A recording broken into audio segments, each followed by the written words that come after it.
নমস্কার।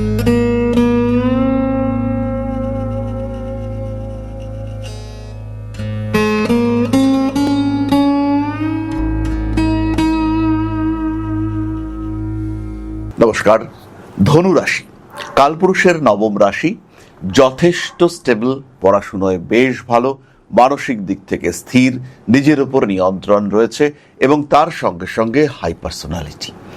এই সমস্ত নিয়ে ধনু রাশি বা লগ্নের মানুষরা তারা কিন্তু একটা কমপ্লিট প্যাকেজ। সমস্যা বহু দিক থেকে আসতে পারে। কখন জ্যোতিষের কাছে আসবেন?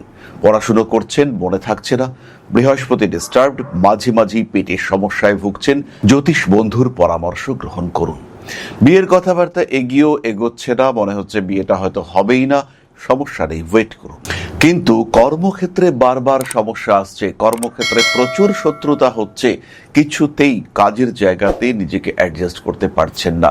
মনে হচ্ছে আপনার মাথার উপর অতিরিক্ত ওজন চাপিয়ে দেওয়ার একটা প্রচেষ্টা, বলা যেতে পারে একটা অপপ্রচেষ্টা হচ্ছে।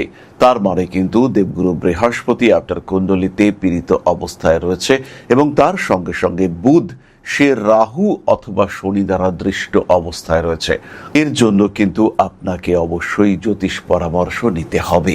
ধার্মিক উন্নতির ক্ষেত্রে যদি বারবার বাধা আসে, গল্পের বই পড়তে চাইছেন কিন্তু সেটা পড়তে আপনি সময় পাচ্ছেন না, কনসেন্ট্রেশন বাড়াতে চাইছেন কিন্তু কনসেন্ট্রেট করতে পারছেন না, বারবার আগুন থেকে অল্প বিপদ আসছে, রান্না করতে গিয়ে কখনো হাতের এই জায়গাটা, কখনো হাতের আঙ্গুলে ছ্যাঁকা লেগে যাচ্ছে, সরাসরি জ্যোতিষ বন্ধুর পরামর্শ নিন। সন্তান প্রাপ্তির ক্ষেত্রে বারবার বাধা আসছে, ট্রিটমেন্ট তো চলবেই, কিন্তু এখানে জ্যোতিষ বন্ধুর পরামর্শও আপনাকে নিতে হবে। বাড়ি পারচেস করতে চাইছেন কিন্তু লোন স্যাংশন হচ্ছে না, কিছু না কিছু কারণে বাড়ি সিলেক্ট হয়েও সিলেক্ট করতে পারছেন না। বাস্তু সমস্যা ক্রমাগত আপনাকে জড়িয়ে ধরছে, কারণ কিন্তু একটাই, বৃহস্পতি অথবা শুক্র আপনার কুণ্ডলিতে ডিস্টার্ব কন্ডিশনে রয়েছে। আর যদি এই সিচুয়েশন, যদি এই সমস্যা থেকে নিজেকে বার করে নিয়ে আসতে চান, সেই ক্ষেত্রে সরাসরি সংযুক্ত হন আপনার জ্যোতিষ বন্ধুর সাথে। জীবনের সমস্যা যাই হোক না কেন, তাকে নিয়ন্ত্রণে নিয়ে আসার চেষ্টা যদি আপনি করতে চান, সেই ক্ষেত্রে আপনার জ্যোতিষ বন্ধু অবশ্যই আপনাকে সাহায্য করবে। জীবনকে আরেকটু যদি কার্মিক করে তুলতে চান, সম্পর্কগুলোকে আরেকটু যদি ইউটিলাইজ করতে চান, তাহলে জ্যোতিষ বন্ধুর পরামর্শ নিতে হবে। ধনু রাশি বা লগ্নের মানুষ তারা যদি আত্মবিশ্বাস হারিয়ে ফেলেন, ধনুর যেটা সবচেয়ে স্ট্রং পয়েন্ট সেটা হলো আত্মবিশ্বাস। আমি পারবই, আমি জিতবই, এই যে কখনো না হারার মানসিকতা, যেটা দেখে লোক আপনার কাছ থেকে শেখে যে কিভাবে এই লোকটা এত স্ট্যামিনায় থাকতে পারে, সেটা যদি ডিস্টার্বড হয়, ধনু যদি ভেতরে ভেতরে মন থেকে ভেঙে পড়তে থাকেন, তাহলে অবশ্যই কিন্তু আপনার জ্যোতিষ বন্ধুর সঙ্গে পরামর্শ করা উচিত।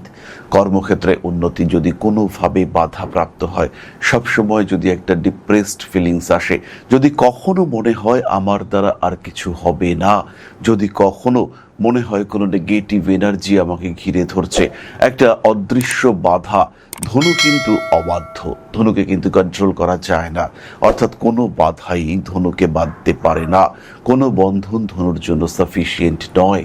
কিন্তু যদি এগুলোই আপনার সাথে ঘটতে থাকে, কন্টিনিউয়াসলি মনে হয় যে আমি একটা নেগেটিভ সিচুয়েশনের মধ্যে রয়েছি, যেন কিছু একটা চক্রব্যূহের মধ্যে আমি রয়েছি, বেরিয়ে আরেকটা বাধা, একটা সমস্যা থেকে বেরিয়ে আসলেই আরেকটা বাধার মধ্যে পড়ছি, সবসময় সবকিছু যেন খারাপ খারাপ হচ্ছে, তখন কিন্তু জ্যোতিষের সঙ্গে পরামর্শ নিতে হবে।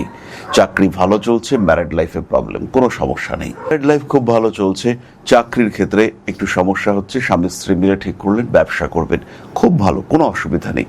কিন্তু চাকরিতেও প্রবলেম, ম্যারিড লাইফেও প্রবলেম, শরীরটাও সাথ দিচ্ছে না, পড়াশুনো করতে চাইছেন সেখানে বাধা আসছে, সন্তানরা আপনার কথা শুনছে না, বাড়িতে ক্রমাগত অশান্তি, তার মধ্যে একটা আইনি সমস্যার জটিলতা আপনার জীবনে চলে এলো। এবার জ্যোতিষ বন্ধুর পরামর্শ নিতে হবে। এবার কিন্তু আর বিষয়টাকে ইগনোর করা যাবে না, এবার নিজেকে গুছিয়ে এগিয়ে নিয়ে যাওয়ার চেষ্টা সেটা করতে হবে। সরাসরি সংযুক্ত হন। জ্যোতিষ একটি স্বীকৃত শাস্ত্র, সরকারি ইউনিভার্সিটিতে এটিকে পড়ানো হয়, কুসংস্কারে নয়, লজিকে বিশ্বাস করুন। জ্যোতিষ শাস্ত্র আপনাকে গাইড করুক, কর্ম করুন আপনি, উন্নত হোক আপনার ভাগ্য, ভালো থাকুন আপনি।